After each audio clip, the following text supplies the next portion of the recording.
All right, I will say good morning. Good morning. Let us begin by thanking all of our sponsors for this morning share. To thank our TALMUD Torah sponsors for Adar Aleph, Mrs. Selma Woolf, for dedicating all the Shiurim Drushos this month with immense gratitude for the refuos from Hashem and the merit of a refuah for all of those in need, in the zchus of our brave soldiers, and merit Hashem in the zchus the return of our hostages.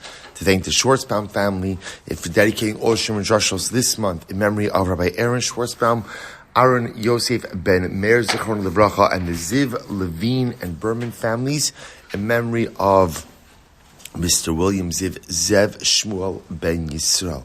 We dedicate our learning the Eliyahu Neshama Staff Sergeant Simon Shlomov, and of course all of Maseches Bava Kamo, the Eliyahu Neshama's Master Sergeant Eliyahu Harush. We also have the opportunity, I see he's with us today on Zoom, to wish Rav Steve Golaskov. He was here, yes, Steve is here on the birth of a grandson in Eretz Yisrael. Mazel tov, mazel tov. And late breaking news as of 5:12 a.m. this morning. A mazel tov to Gabi and Shane and Korn on the birth of a granddaughter. Haruch Hashem. So I think we have a little bit of a Daf Yomi shidduch going on over here. Haruch Hashem, Meir Hashem. Steve's grandson should be zocha, Meir Hashem, to enter the bris of Avraham Avinu Bismano, and his parents should be zocha legal TORAH, or the chuppah, or the ma'asim tovim, and Meir Hashem, Gabi and Shane should be zocha to see incredible nachas, Yiddish nachas, beautiful nachas from their granddaughter. May she grow up in Meir Hashem to be a true Bas Yisrael, and an akaras havayis and ema banim smechan halavai. May she have a life of incredible accomplishment. Baruch nius ubegashmius. So also with that, what a way to start the day. What a way to start the day, Baruch Hashem. Let us begin. So we actually have today's daf is an incredible daf. Today's daf is Kuf Yud 110. We are picking up Baruch Hashem at bottom of Kuf Tes Amud Beis, 5 lines up from the bottom. Tan Rabbanan. I realize I accomplish more ground when I give dafa virtually than when I'm in person. All right. So as it says the Gemara, Tan Rabbanan. Let's go. So Baruch Hashem. Minayin likoin sheba umakriv karbonosav b'chol eis ub'chol shashi yirtzeh. So it's actually a very interesting halacha. How do we know that a kohen is able to show up whenever he wants to the Beis Hamikdash and offer up his karbanos? So Rabbi say that as much as we have the concept that kohanim are split up into mishmoros, right, and each mishmar serves in a particular time in the Beis Hamikdash, a kohen, if he has to bring his own karban, and Rashi points out over here, sheba umakriv im nadar karban o shahayamutal alav chatos va'asham chova makriv af b'mishmar she'eno shalo. So a kohen who has an obligation to bring a karban, he could show up at any time and offer up that karban, even if his own mishmar is not on duty. Now, understand the profundity of that statement. Remember, if you're a kohen and your mishmar is on duty, that means you get any of the carbonic meat, you get the hides. There's a financial benefit to that. So now the Gemara is saying is that any stam kohen who has to bring a karban has the ability to show up in the Beis Hamikdash, and even though his mishmar is not on call, he has the ability to offer up his own karban. Where do we know that? The pasuk says, literally again, he will come with the desires of his heart, v'sheres, and he will serve, which again indicates to us that Allah, the kohen wants to offer up his karban, he has the ability to do so. And how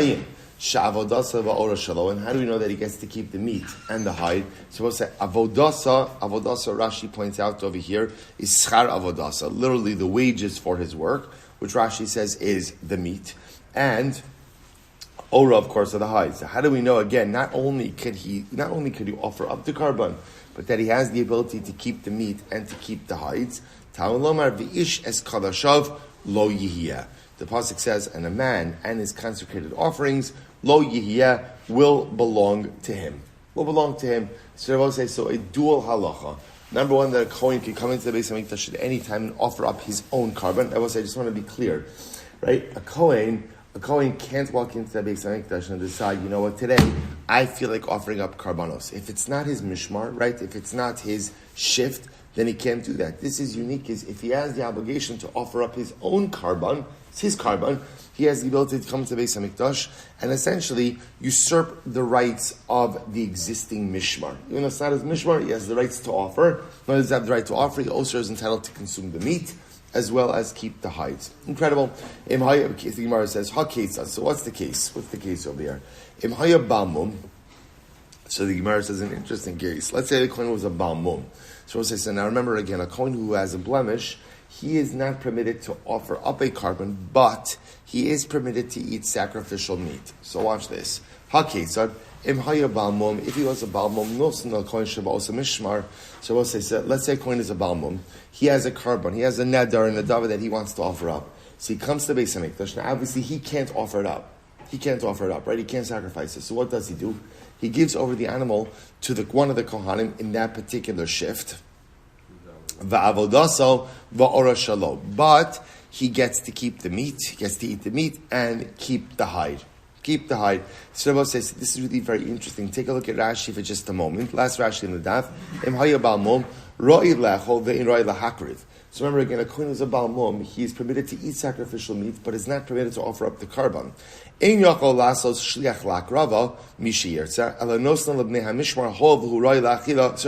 listen to this. Now here's what's interesting about this case. In general, we'll say we know, Shlichus 101. Shlichus 101. You could only appoint a shaliach to do something that what? That you can do yourself. If you can't do it, you can't appoint a shaliach to do it. So therefore, a kohen who is a balmum can't go ahead and appoint a shaliach in his stead to offer up the carbon. So instead, what does he do? He goes to the Beis HaMikdash, he gives over the animal to whichever kohen is on duty. Right? He doesn't have the right to choose a kohen. He gives it to whoever it is. So I'll say, so again, I just want to conscious what's happening over here. What we just established was a regular kohen, right? A whole kohen decides, right, he has a carbon he wants to offer. He goes to the Beis HaMikdash, and he has the ability to what? To essentially displace everyone else, roll in, offer up his carbon. That's his right as a kohen. We're going to see that technically speaking. So let's say he doesn't want to offer it up, but he wants to have his brother offer it up. But it's not his brother's mishmar. Can he appoint his brother as a shaliach to offer up the carbon in his stead? And the answer is yes. Right? Why? Because since he has the right to walk into the Beis HaMikdash and offer it up, he could appoint another kohen to offer it up, and he gets to keep the meat and the hides. When the kohen is a balmum, so because he can't offer up the carbon himself, therefore he can't point the shaliach to do it either. So instead, what does he have to do? He gives the carbon over to the mishmar, whoever's on duty, they offer it up, but the kohen balmum does have the right to get the meat and get the hides. That's his right. Good.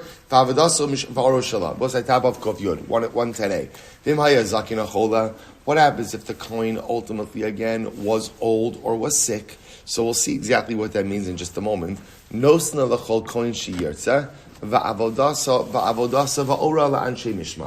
in that case, interestingly enough, he does have the right to appoint a shaliach to offer the carbon on his behalf. In other words, another kohen to offer the carbon on his behalf, but the meat and the hide goes to the kohanim of that mishmar. So the Gemara says, okay, I don't understand. He says, what exactly is the case of an elderly or a sick kohen? So if this kohen, although he might be elderly or ill, right, has the ability to actually do the carbon, the offer up the carbon, then avodasa va'ora nami tehevi today. Then ultimately, again, he's just like he should be able to offer up the carbon, he should be entitled to keep the meat and the hide. So the Gemara says, "V'ida lo matzi avad avoda." And if he can't do avoda, let's say he's too sick, he's too old, hechi mashvi. Then how can he make a shaliach? Right? What's going on over here? To which the Gemara says, Rapapa, this is very interesting. Rapapa says, "Sheyachol lasos ayidei hadchak." The kohen is able to go ahead and do the carbon, but Rabbi says he's only able to do it. Ayidei hadchak means with difficulty. With difficulty. So what does this mean? Watch this. Avodatichi avodei hadchak avodahi. So Rabbi say, if a kohen could offer up the carbon, but it's difficult, it's fine. It works. It works. So in other words, if you want to slaughter a carbon, you want to offer it up, even if it takes a little bit longer, it's a little bit more difficult, that's fine. That absolutely works. The Gemara says, Umash v'shliach. I was saying, I remember again, the whole chap over here is, as long as you could do it yourself, you could appoint a shaliach. So therefore, again, in this case over here, we have the elderly or sick kohen. If he has the ability to do the avoda, then that's fine. That's fine. Says, even though it take him a little bit longer, a little more difficult, he can appoint a shaliach to do so. Now watch this. Achila, but I will say because it would be difficult for him to eat the carbon, achila ayedei adchak, achila gasihi. Wow. I'll say achila that is done, consumption that is done with difficulty, has the status of achila gasa. I'll say achila gasa is gluttonous consumption. Gluttonous consumption. V'achila gasa lav klumhu. And achila gasa, we'll say halachically, is not recognized as a bona fide act of achila, which means that in this case you have a kohen who can't eat the carbon. Well, if he can't eat the carbon, therefore what? Therefore, mishum hachi avodasa va'ora la'anshe mishmar. Ultimately, again, the hide and the meat, or the meat and the hide, ultimately go to the kohanim who are on call, who are on duty, the anshe mishmar. So we'll say, so the principles are all the same. Principle number one is if a kohen who wants to offer up his own carbon is permitted to go into the Beis HaMikdash and offer up his own carbon, even though it's not his mishmar. He could do the hakrava, the offering, he gets the meat, he keeps the hide. Not only that, if he's able to do so, if he's able to do all this, he could actually appoint a shaliach. So he could say, you know what, I don't want to do it, but I want my brother to do it. And he could appoint his brother, even though it's not his brother's mishmar, to go ahead and go into the Beis HaMikdash, offer up the carbon, and he gets to keep the meat and eat the hide, or the original kohen can keep the meat and eat the hide. However, again, this only works if the kohen himself is capable of offering the carbon, and if the kohen himself is capable of consuming the carbon. Whatever he's capable of doing himself, he could appoint the shaliach for. Whatever he's not capable of doing, he can't appoint the shaliach for. Incredible. Amar Sheshes. Im haya koin tamei bekarban sibor. So I'll say this keeps getting more interesting.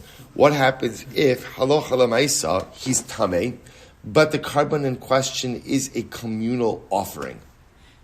Yeah, I will say now, the way it works, a carbon sibor, technically speaking, can be offered up even by Kohanim Timeim. Kohanim Timeim, look at Rashi. Im haya koin, it's this first short line of Rashi. Im haya koin, shel hamishmar tamei, v'yesh lo karban sibar lahakriv.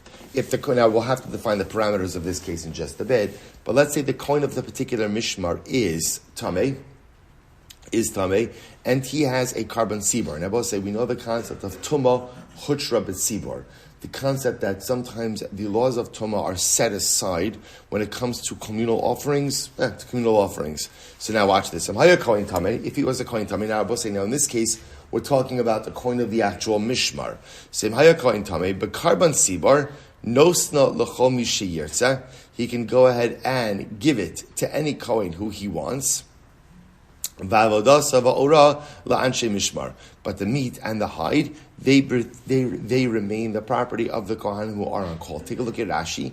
L'chol kohen sheyirtzeh, dehoil duhu yachal lahakriva dehakarban sibar doches hatuma shliach naimatzim ma'avid. So I will say, all this is saying is like this. Remember, anytime you could do it yourself, you could appoint a shaliach. So therefore, again, if you have a kohen, and let's say he's even part of that mishmar, it's his turn to offer up the carbon. It's a carbon sibor. Carbon sibor could be offered up bituma. So now he decides he doesn't want to offer it up. He could assign that right to another kohen. However, the meat and the hide become the property of the kohanim of that mishmar. So the Meir says, 1 second. Heichi dami, can you please tell me what the case is? Now watch this. Idi iket tahorim tamei mimasi avdu. So, I will say, the way this case sounds like is, how is the Gemara setting it up? This kohen is tamei. And when you say this kohen is tamei, what does it make it sound like? Other kohanim are torim. Now, obviously, if other kohanim are torim, then what should be the halacha? Then those kohanim should do the avodah. What are you doing giving this kohen avodah if he's tamei? Si'idi iket tahorim tameim mimasi avdi. V'ideleket tahorim. So I will say now, if no one is tahar and everyone is tamei, then avodasa va'ora la'anshe mishmar hatmeim minhu v'lo matzi achli. It doesn't make sense. The license for a kohen who is tamei to do avodah, right, really only applies in two circumstances. Number one, carbon sibor, communal offerings. Number two, all it allows for is the actual offering of the carbon. What doesn't it allow for? What doesn't allow for? Consumption. So if we're talking about kohanim tameim, then how are you allowing consumption, right? At most, all you should be allowing for is the actual offering itself. What's the case? Here we go. So I'll say what it means is like this. What it means is you're right. Technically speaking, we're talking about a situation where all eligible kohanim are tameim. So I'll say if that's the case, then hakrava, the offering could be done. And the truth is, a Kohen who's, let's say we'll call him Aharon Kohen. Aharon Kohen was the one whose turn it is to offer up the carbon. He could assign that right to whoever he wants. Now they're all Tameim, but because it's his right, he could assign it. None of them, the Kohanim Tameim, get to eat the carbon. So who do you give the karbanos to in such a situation like that? If you have Kohanim who are Bali Mumin, but are Tahorin. Because Rabbi say, remember again, a Kohen who's a Baal Mum, a Kohen who has one of the biblically mentioned blemishes, cannot offer a carbon. But what can he do? He could consume the carbon. It's a very, very interesting and important distinction. Okay, Amr Vashi. Im haya Kohen Gadol onein, no sin lechol Kohen shiyirtzeh, va'avodasa va'orla anshe mishmar. So Rabbi say another fascinating halacha. Let's say the Kohen Gadol was an onein. Now remember again, Rabbi say an onein is someone who has lost a relative on the day of death. So it's differently. That wasn't good English. Kohen has lost a relative. His status on the day of death is an onein. Now the halacha is normally Kohanim do not offer up karbanos in a state of aninos. The exception to this rule, Kohen Gadol. Kohen Gadol makriv. This is Parsha Shmini. Parsha Shmini, Aaron and his sons, Losav, Nadav, and Avihu. So Kohen Gadol is makriv onein, but only a Kohen Gadol only does the hakrava, only does the offering as an onein. He does not consume sacrificial meat while in a state of aninos. So therefore the Gemara says like this: Im haya Kohen Gadol onein. If the Kohen Gadol was an onein, no sna lechol Kohen shiyirtzeh. So he has the right to assign the privilege to sacrifice the carbon to any Kohen who he wants. So I'll say, what's the logic behind that? Now remember, this is talking about a Kohen Gadol has his own carbon, Rashi points out. V'yichshel carbon atzmo lahakrid. So the Kohen Gadol has his own carbon that he wants to offer. So now he's an onein. Could a Kohen Gadol go ahead and offer up a carbon as an onein? Yes. So because he has the ability to offer up as an onein, what does he have the right to do? What does he have the ability to do? To assign it. So he can assign it to whoever he wants. However, va'avodasa va'ora va'anshe mishmar. But the meat and the hide go to the kohanim of that mishmar. I will say why? Why? Because since the Kohen Gadol doesn't have the right to consume the carbon, therefore that is an unassignable right. Right? You could only assign a right that you have a particular sense of entitlement to. But in this case over here, because the Kohen Gadol can't eat the meat, therefore the meat and the hide are not his. Because they're not his, he can't assign them. Because he can't assign them, who do they go to? They go to the kohanim of that mishmar. Good. Pashat. The Gemara says, Gemara says there's absolutely no chiddush in this case. This is mamish the pasuk in the Torah. Tanina, or I should say it's the Mishnah. Kohen Gadol makrivoni, right? Ve'ino ochal, ve'ino cholik, le'achol le'erev. So Rabbi says an explicit halacha. Kohen Gadol could offer up a carbon while in a state of aninos. He could do the actual carbon, the actual sacrificing, but he cannot eat the carbon. Not only that, you can't set aside a portion for him for that evening. Remember again, Rashi points out over here that aninos, at least biblical aninos, only applies by day. So already that night he's out of the state of aninos. So you might have thought, okay, as long as there's a sacrificial portion that he could consume that night, just let him eat it that night. You can't do that. The carbon was offered up in a state of aninos.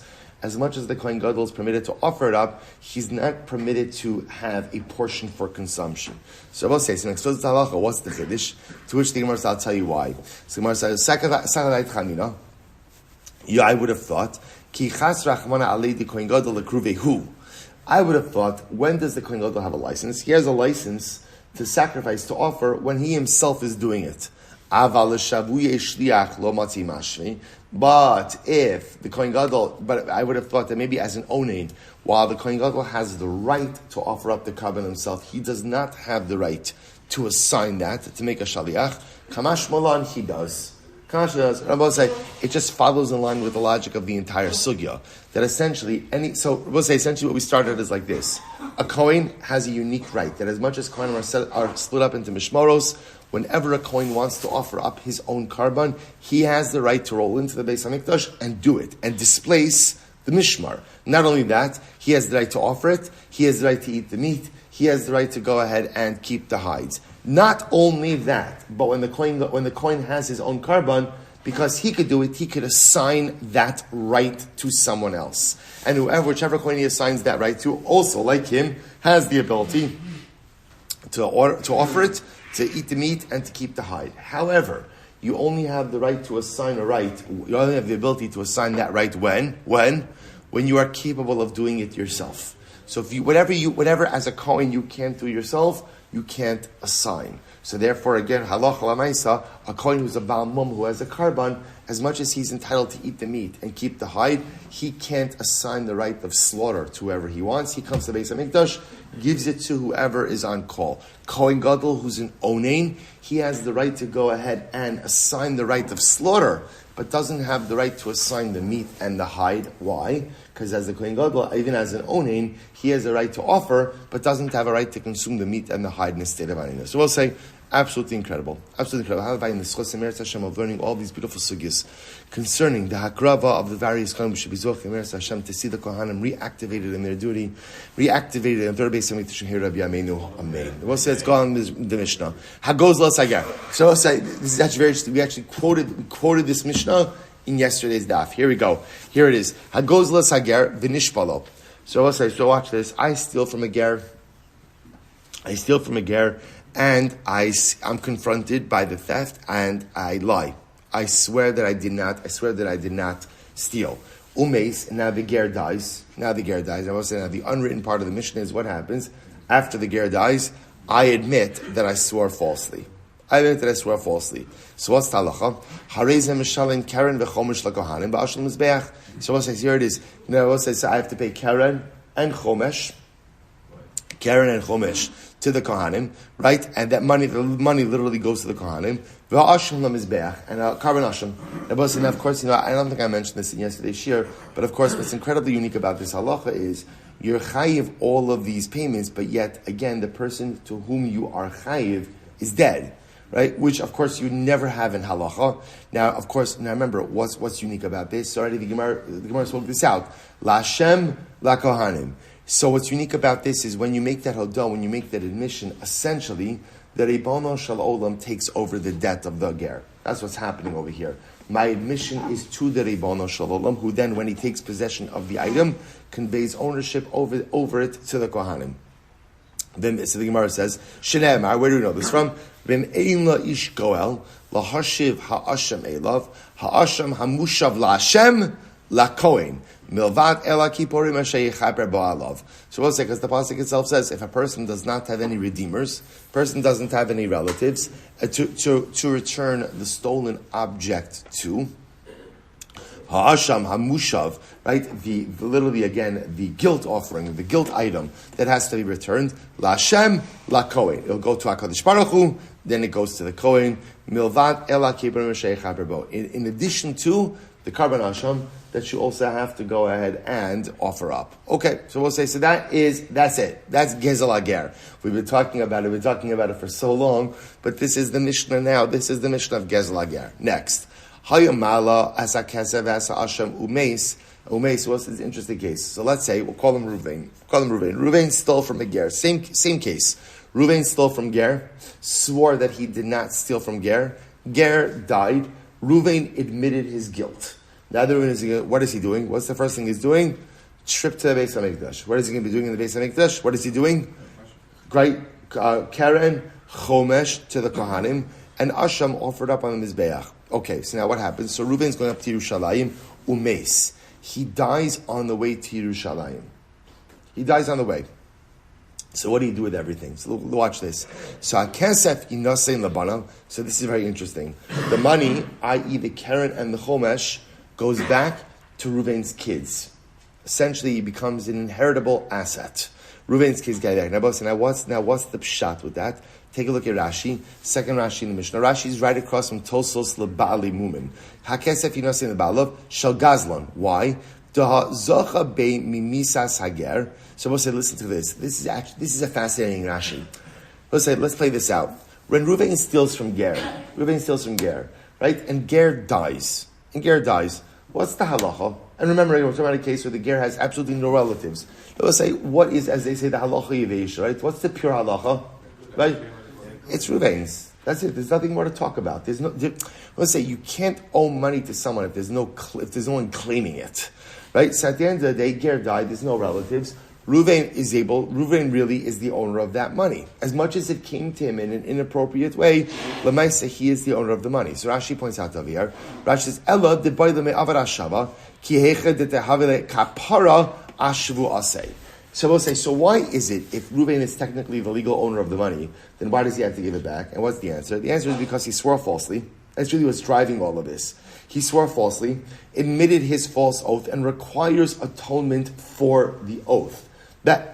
That's what's driving this. Remember, again, he's not returning the money to make good, to do good by the ger. Why not? The ger is dead, right? The ger is dead, right? Well, so you know what the great part about being dead is? The great part about being you hold no grudges, right? The dead hold no grudges. So as far as the ger is concerned, ger and Reuven, we're good, right? We're good, right? I'm dead, you're not, we're fine, right? We're right. No grudges here.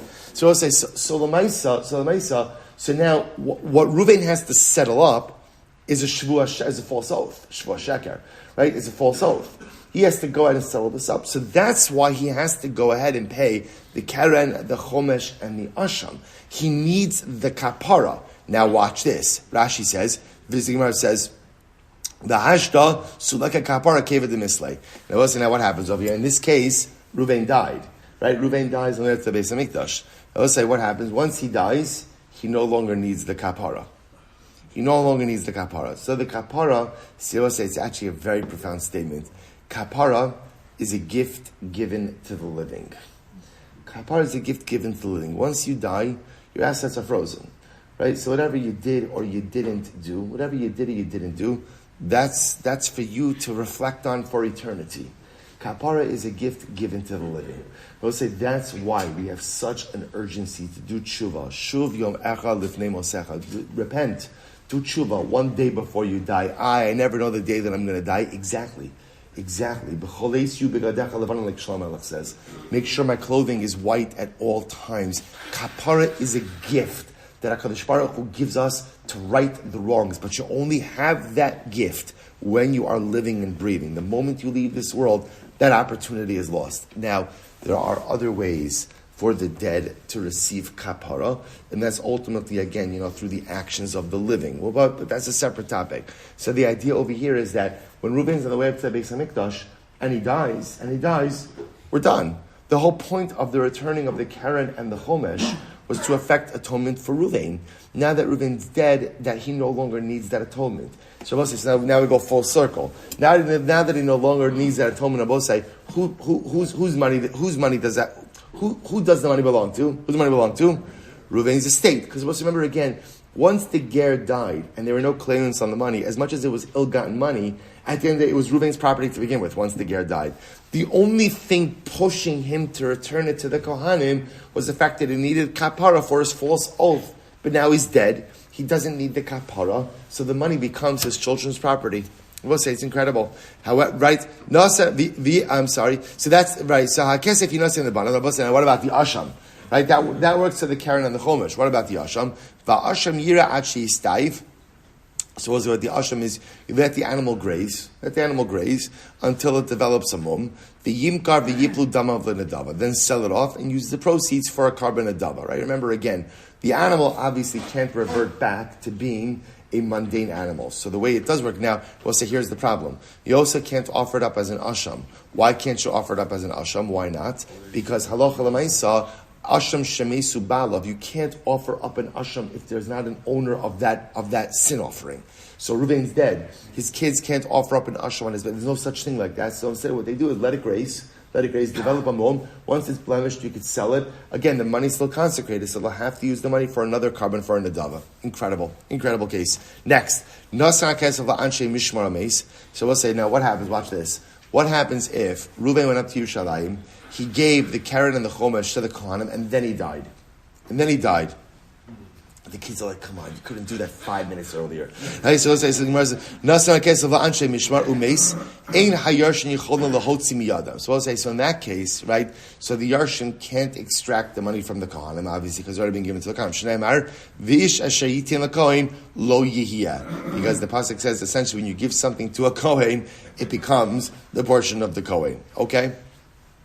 Nasan, we'll say now. Watch this. Nasan hakesef liYehoyariv. Va'asham liyidaya. Okay, so we'll say, so let's take a typical case, right? A typical case is Reuven stole, not a typical case for this inappropriate case, right? So Reuven stole from Ger, swore that he did not steal. Ger dies, Reuven admits liability. Moment Reuven admits liability, what happens? The Ribono Shel Olam becomes the owner of the Keren, the Chomesh, and the obligation to the Asham, and transfers all of that to the Kohanim. Fine. The way it would work in a paradigmatic case is Reuven goes up to the Beis Hamikdash, finds whatever mishmar is on call, says, guys, here's the Keren, here's the Chomesh, offer up this Asham, and Reuven has now achieved his kapara. Good. Done. So I'll say, so now, what happens, however, if he splits the giving of the money and the giving of the Asham between two different mishmoros? So let's say, for example, he shows up week 1, he gives the money, Karen and Chomesh, to the mishmar of Yehoyariv, and then comes back the next week and gives the asham to the mishmar of Yedayah. We'll say these are actual names. These are names of Kohanic mishmoros. He gives like that. So we'll say, so the Gemara Mishnah says, Yatsa. It works. Don't ask why someone is doing this. The why is irrelevant. This is what he did. Now, we'll say, take a look at Rashi for just a moment. Mishmeres Yehoyariv, Rashi says, Rishon l'chol mishmaros sheyidai achara. So we'll say, by the way, the order over here is actually specific. Rashi says Yehoyariv was the first of the 24, and Yedaya was the next one. Yedaya was the next one. Look at the next Rashi. Nasan hagazlan as hakesef la Yehoyariv b'mishmarto the achar nasan asham li Yedaya b'mishmarto. So again, that's our case. Week 1 he shows up, gives the money to Yehoyariv, and next week shows up and gives the asham to Yedaya. So Rashi says Yatsa. He's Yosef. That works. Why? Rashi kidim mefarsh azil shamevi gzelo achlo hevi karban asham Yatsa v'zeh zacha b'shal v'zeh b'shal. We'll say we're going to see why does this work. Because I will say, technically speaking, the thing you have to bring first is the money has to be given and then the carbon offered. That is the order as we're going to see. If you offer up the carbon first and haven't given the money, doesn't work. So therefore, in this case over here, week 1, Reuven showed up, gave the mishmar the money, and week number 2, he showed up and gave the carbon. Fine, not ideal. We'd rather kind of like one-stop shopping, do everything at once. But l'maisa, if you did it, it works. Conversely, asham lo Yehoyariv v'kersef liyedaya. But we'll say if you reverse the order and you gave the asham first, week 1 to Yehoyariv, and then the second week you gave the money to Yedaya, then I will say, now watch this. Now, assuming that Yehoyariv offered the carbon, im kayima asham yakrivu b'nei Yedaya. So we'll say, if for some reason the mishmar of Yehoyariv didn't offer the carbon, and so by the time Yedaya gets on duty, that carbon is still there, fine. Then let Yedaya now has the money, let them offer up the carbon, Shalom Am Yisroel. Ve'im lo, we'll say, what happens if Yehoyariv offered up the carbon already? They offered it up, so we'll say, so if that's the case, then ultimately it doesn't work. Yachsir v'yavi asham acher. Wow. The Rabbi say Reuven would have to come back to the Beis Hamikdash and offer up another carbon. Why? Shamevi gzelo achlo hevi ashamo yatsa. Because the Rabbi say halacha l'maisa, if you pay the money before you go out and bring the carbon, that's fine. Hevi ashamo achlo hevi gzelo lo yatsa. But if you brought the carbon before you paid the money, it does not work. The Rabbi say, by the way, what's the svara? It's very simple. The Rebbe Shalom says, do not bring your carbon until you pay back the money. I don't want to see your carbon until you pay back the money. I would say that's like an empty offering. An empty offering, unless you stole. You have to give back that's what you stole. Be a mensch. Make good on your interpersonal obligations as much as the ger is dead, but make good on your interpersonal, and then you could offer me a carbon. So I will say, so the order over here is very specific. Therefore, if you showed up and gave to Yehoyariv the asham, assuming they offered it, and then you came the next week and you gave to Yedaya the money, That does not work. The money works fine. In other words, you've returned the money, but you'd have to come back now and offer up another carbon that could be offered after the return of the money. Incredible. What happens if Reuven showed up in the Beis HaMikdash and what he did is he paid the keren, gave the asham, but didn't pay the chomesh? Then what's the halacha? The Gemara says, so we'll say ultimately the chomesh is not ma'akev kapara, it's a debt. He owes. Reuven will still owe the chomesh, but his kapara is complete. So he has a debt, he has an aliyu. So we'll say, so we see this concept that chomesh is not ma'akev. Okay? Incredible. Wow. Say a lot packed into that Mishnah. A lot in. Let's see. Gemara. Turn up on. Asham. So I'll say now the Gemara is just going to go through a little bit of like the exposition of the psukim. So here we go. So Tana Abanon, Asham Zek Keren. So we'll say in the pasuk. Now remember again, we'll say the pasuk that they're referring to.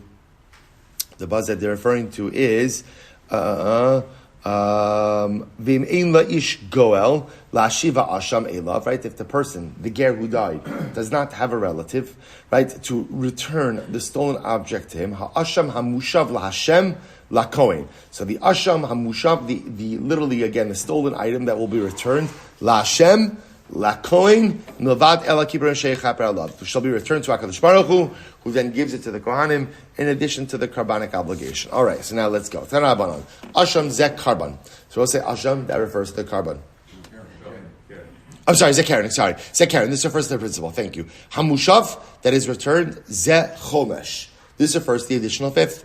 Oh, Eina Ella Asham, maybe Asham actually, Oh, Eina Ella Asham Ze'ayil, so maybe Asham actually means the Garban. Ulamai Nafkamina. So we'll say, what does it really matter? In other words, at the end of the day, here's what we know. Contained in this pasuk is the obligation to do what? Give Karen, Chomesh, and Karban Asham. What does it matter kind of what you assign what to? Ulamai Nafkamina, Lafukimi de Rava, comes to the position of Rava. What does Rava hold? The Amar Rava, Gezel Hager Shech Zira Balayla Lo Yatza. So let's listen to this. Rava says, if you go ahead and same our case of Gezel Hager, but you show up in the Beis HaMikdash at night, right, and you give back the Karen and the Chomesh at night. So Rava says you're not Yotze. Or Hechziru Chatzan Lo Yatza. Or Rabbi say you show up in month 1, you pay back half of the Karen and Chomesh, and month 2, the other half of the Karen and Chomesh. That doesn't work. My time, what's the reason? Asham Karye Rachmana. So also the Torah calls the repayment in Asham. Calls it a Asham. So Rabbi says, now listen to this. Just like an Asham cannot be offered up at night, therefore the return of the money cannot be done at night. And just like an Asham cannot be done in halves, so too the return cannot be done in halves. So the Gemara says, Kishu Omer Ela Kippurim. Therefore we'll say when it says Ela Kippurim, have Omer Asham Zekaren. So we'll say Ela Kippurim refers to the Karban, and therefore again Asham refers to the Karen itself. The Rebbe says, here's what's interesting. So now, why does the Torah refer to the Karen as Asham? And what's the answer? To kind of endow it with certain Asham-like qualities. That's the idea over here.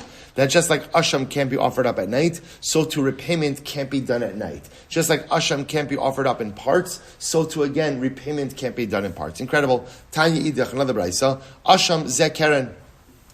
Asham, the word Asham in the pasuk refers to repayment to the principal. Hamoshav, that is returned. Ze Chomesh, this refers to Chomesh. Oh, Eina Ella Asham Ze Chomesh, maybe Asham refers to Chomesh. Lamai Nafkamina, why would this matter? La Fuki Mimas Nisin, to exclude from Lacha and the Mishnah. What's the Lacha and the Mishnah? This nan. Nasan La Sakam Velo Nasan La Chomesh. So what do we learn in the Mishnah? Last line of the Mishnah. If Reuven returned the Karen, but didn't return the Chomesh of the Kohanim, right? Eina Chomesh Ma'akev. Chomesh is not Ma'akev. I would say, Adrabah, Chomesh Ma'akev. Chomesh should be Ma'akev because maybe the Torah is calling Chomesh the Asham. Kishu Omer, Veheshev es Ashamo Birosho. The pasuk says, you shall go ahead and return the Asham. That refers to Karen. V'chamishiso. And the additional fifth. Havi Omer, Asham Ze Karen. We see from here that Asham ultimately refers to the principle to the Karen. Tanya Idach, another brayso, Asham Ze Karen. Asham refers to Karen. Hamoshav, that is returned, Ze Chomesh, that refers to Chomesh. Ubegezel Hager HaKasam Medaber. And both say the Torah is talking about a man who stole from a ger. The Gemara says, Oh, Eino Elo, Hamoshav Zekefel. maybe Moshav is talking about Kefel. Now we'll say, now remember again, and what are we talking about over here? Ubegnevas hager hakasam medaber. Now we'll say, remember, maybe we're not talking about Gezel, we're talking about Geneva. Let's remember again, we're back to our Kefel days. Kefel is the double payment that is only levied upon a person in a case of surreptitious theft. Right? You go ahead and you steal under the cover of darkness, under the cover of secrecy, as opposed to Gezel, which is like straight out. So we've been setting up this pasuk talking about Gezel Hager. Maybe it's not Gezel Hager, maybe it's Gnevas Hager, and maybe I will say maybe Hamoshav is referring to Kefel, to which the Gemara says, Kishu Omer, V'heishev es Ashamo birosho, v'chamishiso.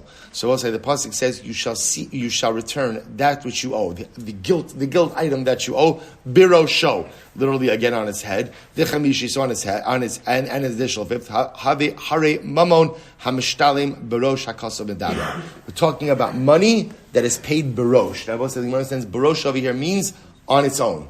On its own, meaning not a double payment. Only a principal payment. What's a case of theft that requires only a principal payment and not a double payment? That's gezel, and not geneva. All right, so we'll say incredible. So we'll say, so bottom line, by the way, what comes out over here from this drush, and it's very important, is that when the Torah speaks about, again, lahashiv es ha'asham elav, asham refers to Karen.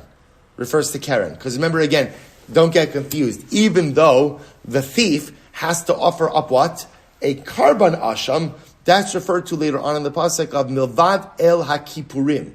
In addition to the atonement offering, that's the asham. Asham in the first part of the pasuk, it really refers to Karen, it refers to the principal payment that you have to make. Why is it called the principal payment in asham? To endow it with asham-like qualities, namely, can't bring it back at night, and can't repay it in parts. Gufa, let's analyze a bit more. Amar Rava, Gezel Hager Sheikh Zero Balayla. Here it is. So Rava said, Gezel Hager, if the thief goes ahead and tries to return it that night, comes to the Beis HaMikdash at night, right, and wants to repay the money at night, so the Gemara says, Lo Yotza, it doesn't work. Hechziru Chatzon, similarly again, if you try to repay it in parts, Lo Yotza, it doesn't work. My time, what's the reason? Asham Kari Rachmana, the Torah calls the repayment of the principal an Asham. And therefore, again, an Asham can't be offered up at night, and an Asham can't be brought in parts. Rava said, Gezla Ger She'in Bo Shav Pruta. Who said, this is wild. Rava said, listen to this. Let's say, get ready for this.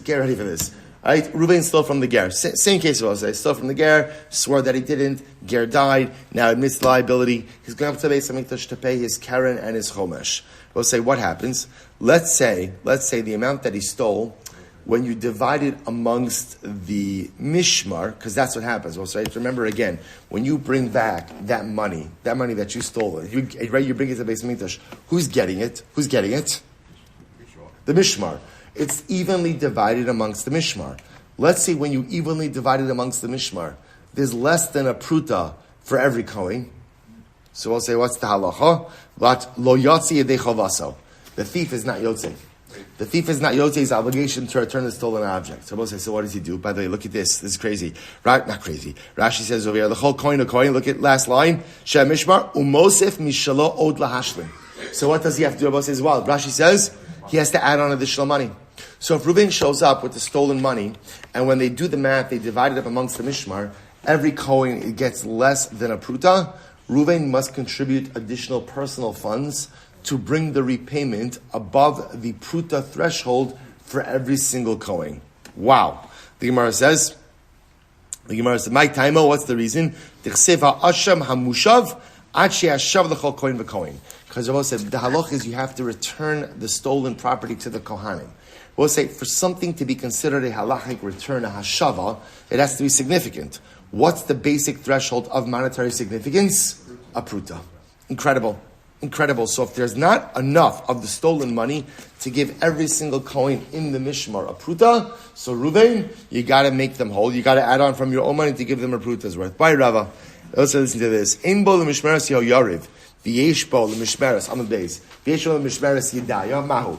So I will say, this is a fascinating case. So let's say, you return the money, and there's not enough, remember, the mishmaros were different sizes. So let's say when you bring back the money, if you were to divide it up amongst the mishmar of Yehoyariv, there wouldn't be enough.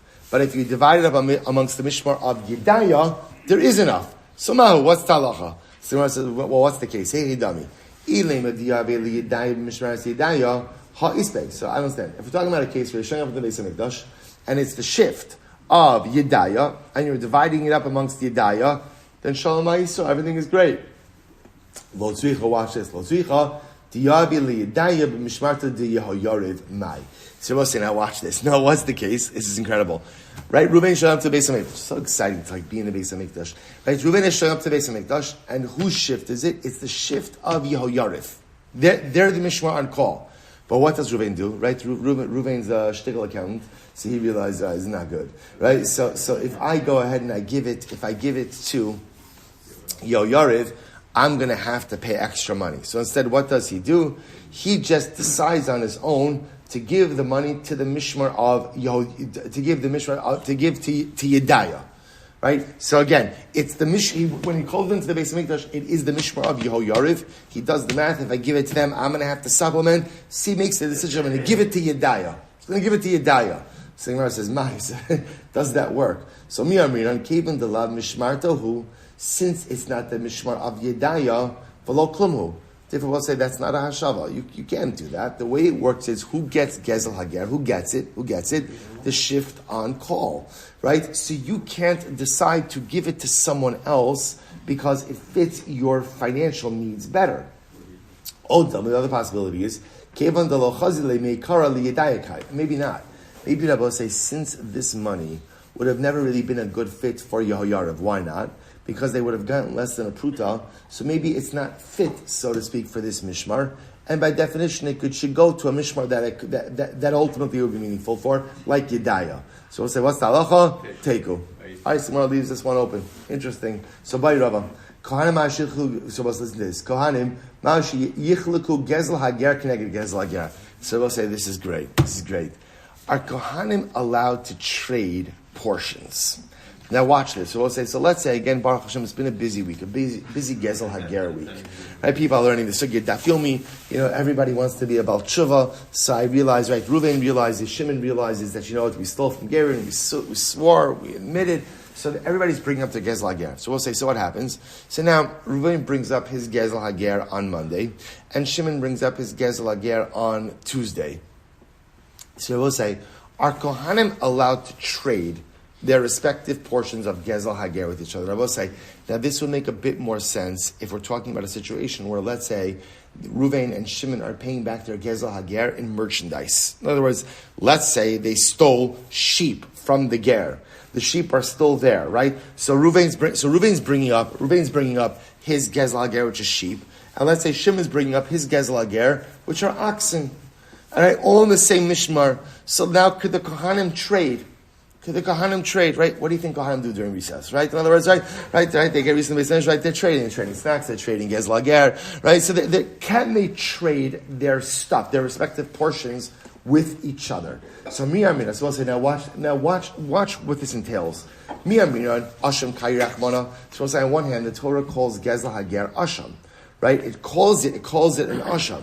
Now we'll say, ma asham in cholkin asham kineged asham. We'll say, now remember again, when it comes to portions of karbanos, we know Kohanim cannot trade with each other, right? You get what you get. In other words, you cannot trade. And obviously, logically, it makes sense. That would be a terrible lack of kavod to karbonic portions, right? So we know. So on one hand, the Torah calls it an asham, and we know that karbanos you can't trade. Av gezel in cholkin gezel hager. So I say the same thing. You can't trade one portion of gezel hager for another portion. Oh dilma gezel hager mamonahu. Well, on the other hand, it's not a carbon. What is it?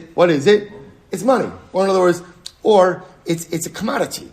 It's not in other words, as much as the Torah calls it a carbon, I understand, Rabbi said, it calls it a carbon, why? To tell you that you can't bring it back at night, and you can't bring it back in pieces. But at the end of the day, it's not a carbon. So what can you do? Can you trade or not? So Hadir Pashto, so they answered afterwards, Asham Kairachmana.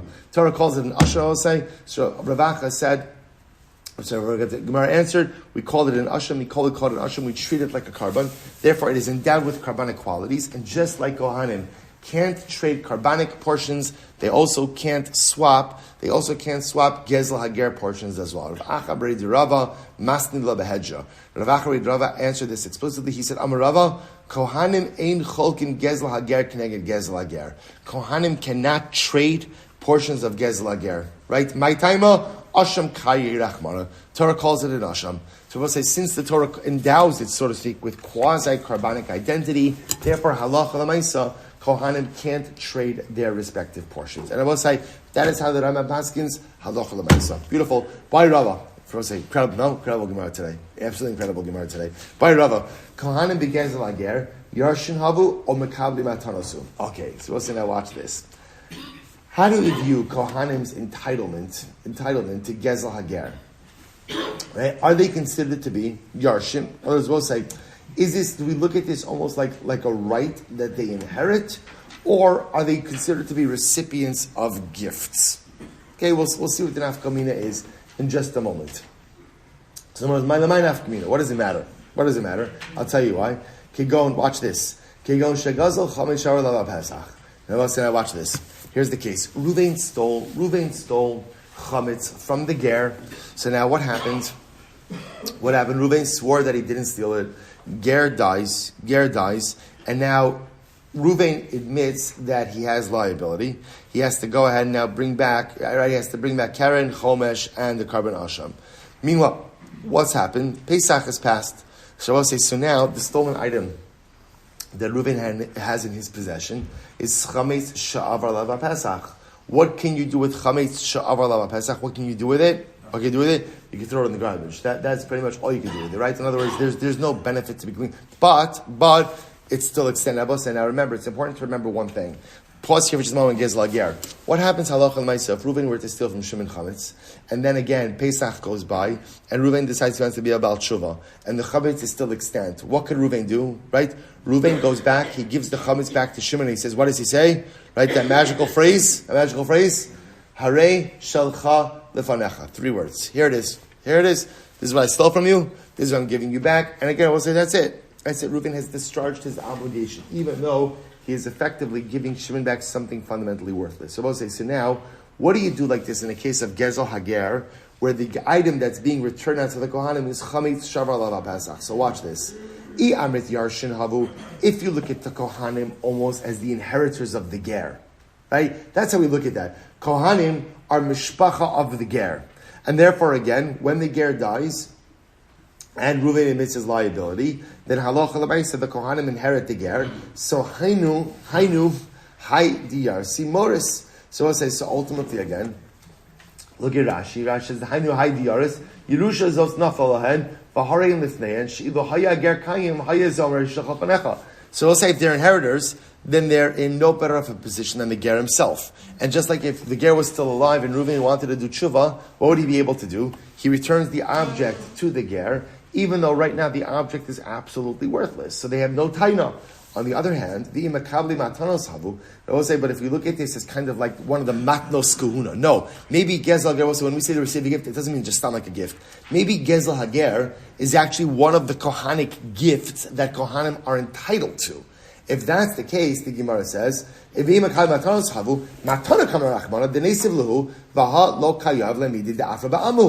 I will say, if Gezel Hager is considered to be one of the matnos kuna, one of the Kohanic gifts, then I will say, in order for it to be a Kohanic gift, what do you have to do? You have to give the Kohen something of value.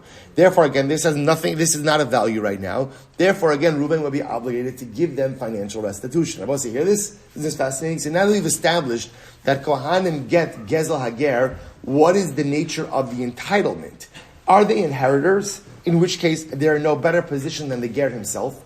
And by the ger, if the ger was alive and Reuven wanted to return the chametz shavar lava Pesach, Reuven says, here it is. It's yours. I stole this from you. I'm giving it back to you. That's it. And therefore, Kohanim also get chametz shavar lava Pesach, which is worthless. Or maybe not. Maybe Gezel Hager is one of the matnos kahuna. It's one of the Kohanic gifts. If it's one of the Kohanic gifts, then ultimately, again, a gift, a matana is only a matana if what? If it has a value. And therefore, again, Reuven cannot return chametz shavar lava Pesach. Instead, what would he be obligated to do? He would be obligated to return the value of the item at the time that he stole it. Incredible. So Rav Ze'ira bai hachi. Afiyom tim silomar mekabli matana havu ha lo ibaylan dahi matana rachmana. So we'll say no. To stop over here for today. Stop over for today. We'll pick up on this. We'll say so. Now this is very exciting. Leave a little on a cliffhanger. We're getting now to a yesodistic question, which is gezel hager? Are the kohanim considered to be inheritors of the ger, or is gezel hager considered to be one of the matnos kuna, one of the kohanic portions, to be continued and resolved in Eretz Hashem tomorrow? Shkoyach.